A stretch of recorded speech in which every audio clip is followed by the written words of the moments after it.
Assalamualaikum, apa kabar teman-teman semua? Semoga sehat selalu ya. Nah teman-teman, pada video kali ini gue mau sharing pertanyaan yang ada di kolom komentar YouTube. Jadi ini ada pertanyaan yang unik nih teman-teman. Ya, kalau sakit mah bagusnya cairan merek apa bang? Kalau sodium klorida bagus nggak? Waduh.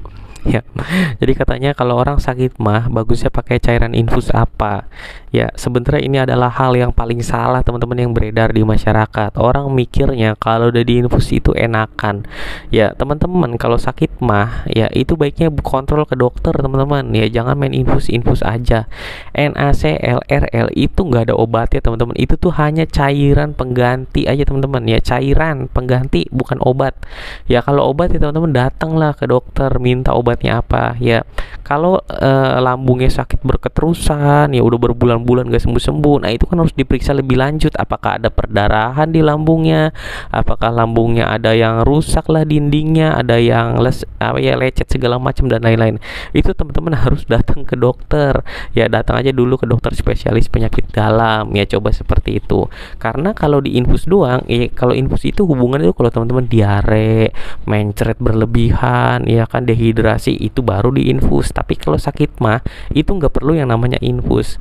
Ya, tapi memang ada di masyarakat yang beredar, oh nih infus lambung, ya kan lambungnya enak kalau diinfus. Itu dimasukin obat teman-teman. Ya, jadi itu dimasukin obat sama si tenaga medisnya ya, dan berasa enakan. Jadi bukan sembuh karena infusnya.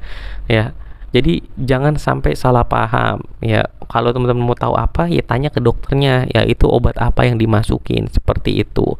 Gue pribadi jarang teman-teman nginfus gitu ya, karena gue udah nggak di rumah sakit ya. Jadi gue lebih fokus sekarang di perawatan luka. Ya walaupun gue tahu tentang obat-obatnya, bukannya gue nggak mau ngasih tahu ya, karena takutnya nanti disalahgunakan atau nggak salah diagnosa teman-teman makan obat sembarangan ya.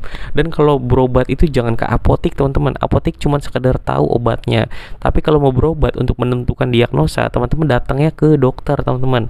Ya, disesuaikan dah tuh dokternya. Kalau yang sakit anak, datangnya ke dokter spesialis anak.